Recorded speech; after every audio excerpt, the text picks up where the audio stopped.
Well, it is day 257 of the second Trump administration and day 3 of the government shutdown. But before we bring in our nightcap, you know what time it is. I do want to start with breaking news this evening. Hamas said today that it agrees to release all Israeli hostages, a major part of the president's peace plan for Gaza. Hamas says it is ready to immediately enter into negotiations to discuss the details of the deal. The president released a statement saying the following, quote, "I believe they are ready for lasting peace. Israel must immediately stop the bombing of Gaza so that we can get the hostages out safely and quickly." Next week marks 2 years since those hostages were taken by Hamas during its attack on Israel that also left more than 1,000 dead. Tens of thousands of people have died in Gaza since then. I want to bring in Susan Glasser, staff writer for The New Yorker. Susan, this is very big news. Hamas did not say they agreed to the full peace plan, so what should we know? Yeah, the key part of that headline there that you just showed, Steph, is pending conditions. This is known in the Middle East as the yes, but response. And I think it is an important moment, perhaps an opportunity, as I know millions of people around the world would hope that it is an opportunity for peace. But what it is right now is a yes, but, and it suggests that Hamas is willing to go into negotiations that might establish the conditions. It's not clear yet from their statement exactly which parts of the 20-point peace plan they agree to, which they don't. They did say they're not ready to release the hostages under the 72-hour time clock that was initially mentioned as part of President Trump's proposal. But I do think that this response from Hamas, combined with President Trump appearing to accept it, now puts a lot of pressure back on Israel and its Prime Minister, Benjamin Netanyahu. How will they respond? Whose deal is this really, right? We're calling it Trump's deal, but is it the U.S. administration? Is it Steve Witkoff? Or is this really Netanyahu and Hamas leaders that are basically living in Qatar? Look, Steph, in the end, if there is a deal, and this is not a deal, it will have to be ultimately a deal between Hamas and Israel. The United States can serve as a guarantor. It can push the parties to the table, which is what it's done so far. It can do many things to make a deal happen. But in the end, these two parties who have no mutual trust, who are in a state of almost all-out war with each other, they're the ones who have to make a deal. And that's why I say it's not yet a deal. It's the possibility of a deal. And, you know, in the Middle East, so many people have been up to this point before, and they know that from here on in, that's when the bargaining happens. I remember well doing our book on the former Secretary of State, Jim Baker, spent a lot of time in the Middle East. And, you know, there was always a point in the negotiations where he had to slam his fist on the table and say, both to the Israelis and the Palestinians, you know, the souk is closed.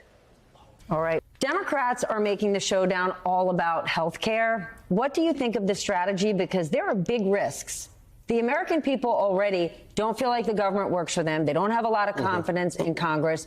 And when they see this and when the shutdown makes its way through the system, I'm not sure that they blame anybody. They're just mad at government. Yeah, maybe. But really what they're mad at right now is the fact that Donald Trump is taking away their health care.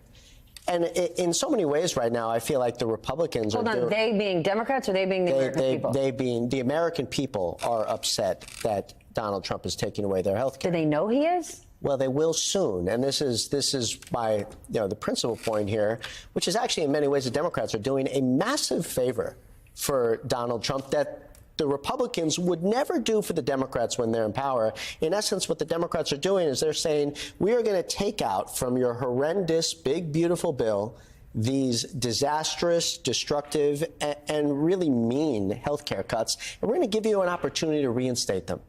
We're going to give you an opportunity to bring back ACA subsidies. We're going to give you an opportunity to keep hospitals open and restore Medicaid. You can do that and keep all the other bad stuff because we actually put the people first. Now, Donald Trump is still going to say no because I don't think he cares about the people in this particular instance.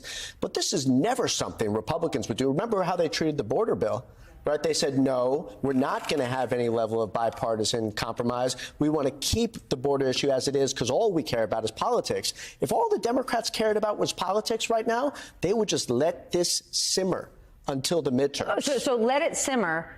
Pass the budget, let the American people experience Trump's big, beautiful bill, which means they lose their health care? Yeah. So That's an interesting take. I think this is the same way that I'm thinking about this, which is in context of the historic tectonic realignment that's happened in our time with the poor and working class. In 2020, our CNBC All-America Economic Survey found that the poor and working class broke for Biden plus 11. In 2024, they broke for Trump plus 16. Wow. Okay? The poor and working class are now Donald Trump's responsibility. What the former congressman said over there is 100% correct. However, I would only add the following. You cannot go say that we are for you if you did not try to do what the Democrats are doing now, which is to save the health care before they lose it. Had they not done what they're doing now, they would have a very poor case to say, come back home and we will give you the health care that we have promised you and that you've always looked to us for. So this idea of this shift, I think, is the way to think about it. I don't know that Donald Trump has thought this through quite this way, but I think this is the way the Democrats are We have considering some smart people on the nightcap tonight. Okay, but should this fight be over health care? Like, I get the idea, which is people are about to get these notifications, their premiums are going to go up, and that will create an incentive here for people to negotiate theoretically. But how do you make a deal with people who are going to rip that deal up? It's just fact at this point that it's not Congress controlling the appropriation of money. It's Donald Trump. And so you need to solve some real fundamental issues before you can make a deal. And right now, the sort of outside voice talking point is healthcare. But what they really need to be talking about is the fact that our system of government is breaking down. We have someone who's grabbing power and destroying our system of government to do it. Tim, weigh in here, because Republicans are framing this as Democrats don't care about you. They just want to give free health care to undocumented immigrants. And I can go on TV every day and walk through how the law works, the federal blah, blah, blah, blah. And people are going to say, no, go to an emergency room and they are filled with illegal immigrants, blah, blah, blah, blah, blah. How should Democrats be playing this, or what's your take on this whole thing? Well, the Republican message is a lie, but it's a clear and easy message, right? Yeah. And it's a simple one, and it's one that people understand. It's something that Trump has been good at throughout his career. The Democrats... And it works because it's really, you're struggling. The Democrats want to help the others. Yeah, I guess I have a view about this that is, you're not supposed to have on these cable news panels, but it's Friday night, which is... First of all, that's not true. I don't think that anybody next November is going to think one way or the other about this government shutdown at all. I mean, there might be a handful of people who are actually hurt by it, right? If you lost your job because you get furloughed and they don't ever hire you back, you might be mad at the administration, or you might decide you're mad at Democrats. But historically that's how it worked. Yeah, most voters aren't really weighing in on the fight between Mike Johnson and Donald Trump and Hakeem Jeffries. Most voters aren't watching any of Hakeem Jeffries' speeches or Mike Johnson's speeches. So what is actually going to matter next year is the economy good? Are they feeling tangible pain? And do they feel like the Democrats are fighting for them? And on that last point, that's the Democrats' job here. It's kind of like, I actually really don't care what fight they pick. They need to demonstrate to people that they're fighting for them. They need to do it succinctly. They need to do it a lot and aggressively. And I was watching Fox on the plane up here, and it's like a different universe over there. I mean, there's no Democrats to be seen on the network, and they're blaming the Democrats for all this. And and so to me, it's like the Democrats got to pick whatever they want to fight on, go into all these places. Whoa, watch out! It's Friday night. Go into all these places and fight about it, and demonstrate that they're fighting for regular people and that Donald Trump doesn't care about them. I mean, that's a pretty simple message to me. Donald Trump is displaying he doesn't care on his own, by the way. I mean, we've all seen the video, the AI video he released on Truth Social, where he has Russ Vought, his budget director, with essentially an axe, we're going to come after you. That's the thing I don't get about their messaging right now, which is yes, we are going to be the angels of death for the government. Is that a popular message? I'm not sure. This is the first gleeful shutdown. Depends on what Donald Trump's planning. What you're about to see feels like a scene pulled straight from a political drama. But imagine it's real. It's day 257 of Donald Trump's second term, and the U.S. government has been shut down for 3 days. Markets are shaky, federal workers are unpaid, and the Middle East is suddenly at the center of breaking news. Hamas has announced it's willing to release all Israeli hostages, a stunning move tied to what the president calls his peace plan for Gaza. On paper, it sounds historic. In reality, it's chaos wrapped in optimism.